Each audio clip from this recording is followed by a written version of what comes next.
اعوذ باللہ من الشیطان الرجیم بسم اللہ الرحمن الرحیم ان الذین کفروا سواء علیہم انذرتهم ام لم تنذرهم لا یؤمنون ختم اللہ علی قلوبہم وعلی سمعہم وعلی ابصارہم غشاوہ ولہم عذاب عظیم۔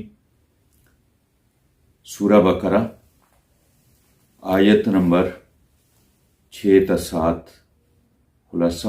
ان آیات سے پہلے سورہ بقرہ کی پہلی آیت میں اللہ تعالیٰ نے شان قرآن بیان فرمائی۔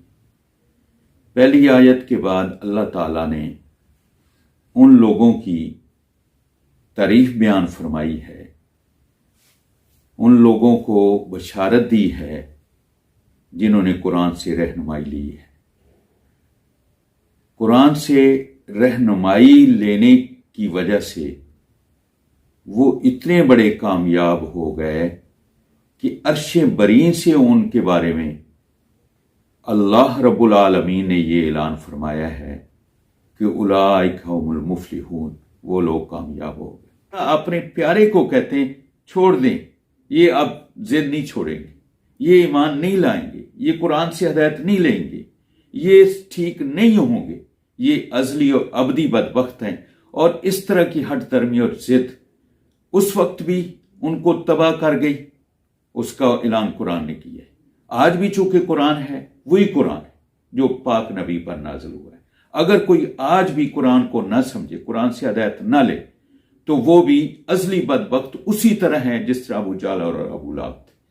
قیامت تک جو بھی انسان قرآن سے ہدایت نہیں لے گا، اپنی ضد اور اپنی ہٹ دھرمی پر قائم رہے گا اور اسلام کے علاوہ ان کے بنائے ہوئے مفروضے ان کو صحیح سمجھے گا اور اس پر قائم رہے گا اور اس پر زندگی گزار دے گا، قرآن کی طرف سے دل، دماغ اور آنکھیں بند کر لے گا، تو وہ بھی انہی کی طرح ازلی اور ابدی بدبخت ہے۔ تو ایسے ازلی اور ابدی بدبختوں کے بارے میں اللہ تعالیٰ نے فرمایا ختم اللہ علی قلوبہم وعلی سمعہم وعلی ابصارہم غشاوہ، ان کے دلوں پر، کانوں پر مہر کر دی، ان کی آنکھوں پر پردہ ہے اور ان کے لیے عذاب عظیم ہوگا۔